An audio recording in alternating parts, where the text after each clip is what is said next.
Senhor presidente, no começo da crise, eu tenho certeza, né? Eu tive a oportunidade de algumas vezes lá em Roraima, ou Roraima, né? Como o pessoal fala. Tomei um puxão de orelha uma vez lá que a gente estava falando, lá o pessoal, Roraima! É uma sotaque de carioca. Mas E eu tenho certeza que no começo dessa crise, a população local ela fez o máximo possível para acolher esses venezuelanos que estavam fugindo da fome, da falta de medicamentos, da perseguição política, das mortes, do aumento da criminalidade, enfim, de tudo aquilo proporcionado pela narcoditadura de Maduro. Só que depois de um tempo, é humanamente impossível, salvo engano, aqui em torno de 400 mil habitantes que tem Boa Vista, em torno de 400, conseguir dar conta de absorver tanta gente chegando. E ainda mais agora, prezado deputado Medeiros, que o Maduro, o que ele faz? Ele pega ônibus com presidiários, chega na fronteira, solta e bota a galera para entrar aqui. Eles já estão acostumados com a vida do crime, não é aí que eles vão tomar jeito. Ou seja, entram no território nacional para delinquir. Então ele está exportando a revolução, dita o bolivarianismo do século XXI, para o território brasileiro. Pois bem, o que eu fico irritado é que mesmo morando em São Paulo e em Brasília, eu vejo as notícias chegando falando o seguinte: aumento da xenofobia, os brasileiros não conseguem acolher os venezuelanos. Eu fico assim, pelo amor de Deus, será que eles esperam que o povo de Roraima bata palmas para as pessoas que estão chegando lá? E muitas das vezes, muitos deles chegam lá e trabalham, mas nem todos conseguem. E por vezes chegam lá e roubam, causam homicídios, espancam comerciantes, aí dá aquele problema todo que teve em Pacaraima recentemente, aí quebra pau, couro come lá com os venezuelanos, tentam expulsar para o lado de lá da fronteira.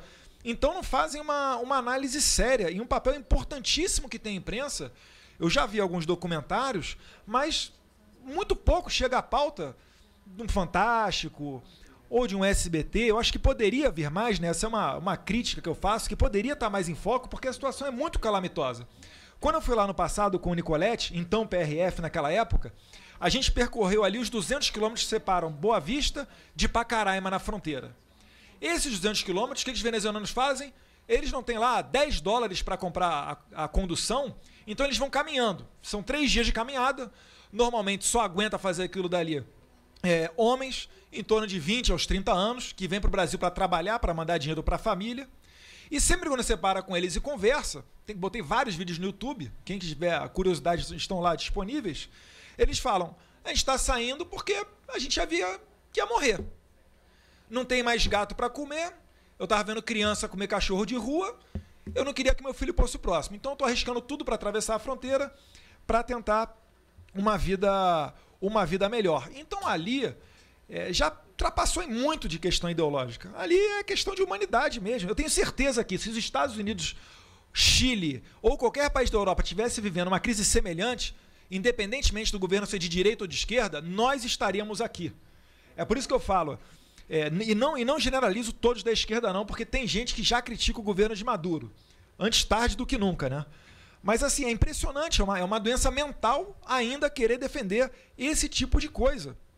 Tem um livro que eu virei fã dele, do Leonardo Coutinho. Ele escreveu um livro, Hugo Chávez, o Espectro. Quem lê esse livro, e ele é curtinho, tem 150, 60 páginas, ele narra ali todo o envolvimento do regime de Chávez e Maduro com o terrorismo do Hezbollah, com o narcotráfico das Farc e tudo que há de pior no mundo. Então engana-se o brasileiro que acha que aqui no Brasil a gente não tem terrorismo. Está na hora de se atualizar um pouquinho, porque é um problema muito sério. E delegado Pablo, Vossa Excelência é delegado federal, com certeza tem noção do que eu vou falar aqui agora. Outro dia, fui viajar, passei por Guarulhos.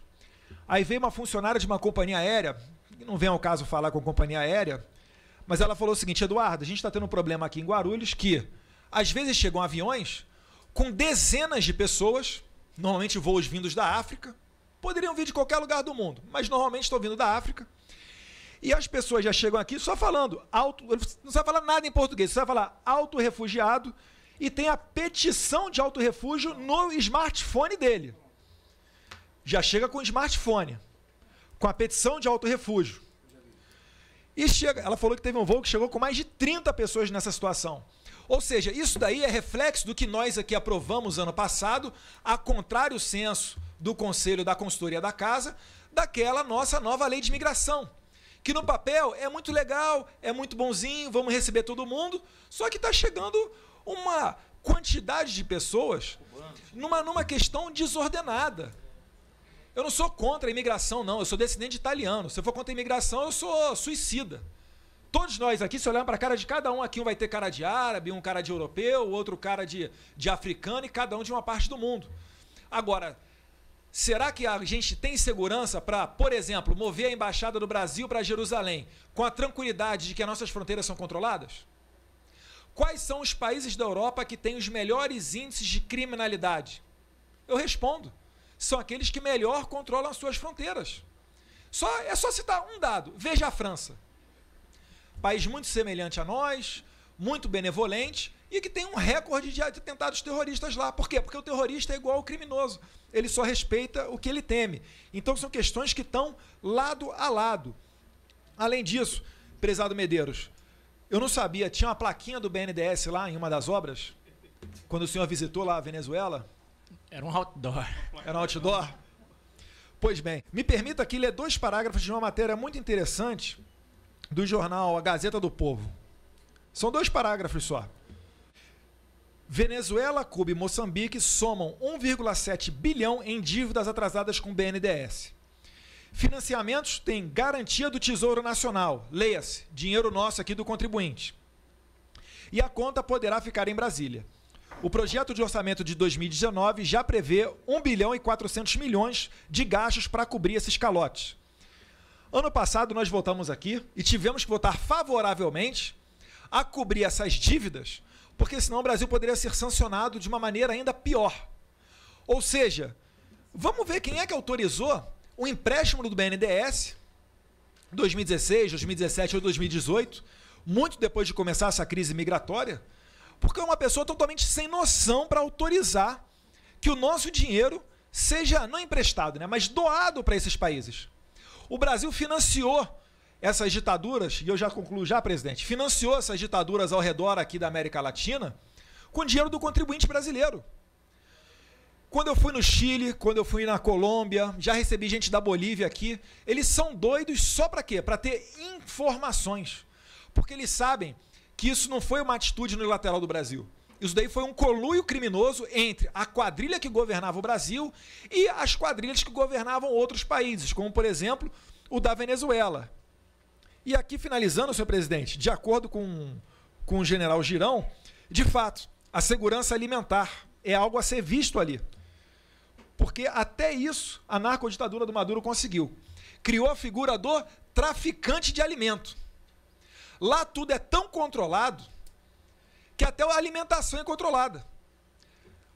E a maioria dos venezuelanos, primeiro, eles emagrecem porque não tem alimento para todo mundo, e segundo, eles usam a fome como uma política de Estado. Copiaram o regime político cubano. Então, para você receber alimentação, o que você tem que ter? Tem que ter a tarjeta de la pátria. Uma espécie de cartão, bolsa, alguma coisa.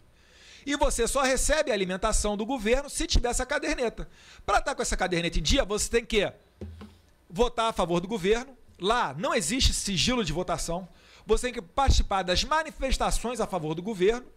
E assim ele vai criando um ambiente político para dizer que tem pessoas que são a favor do Maduro. Não tem.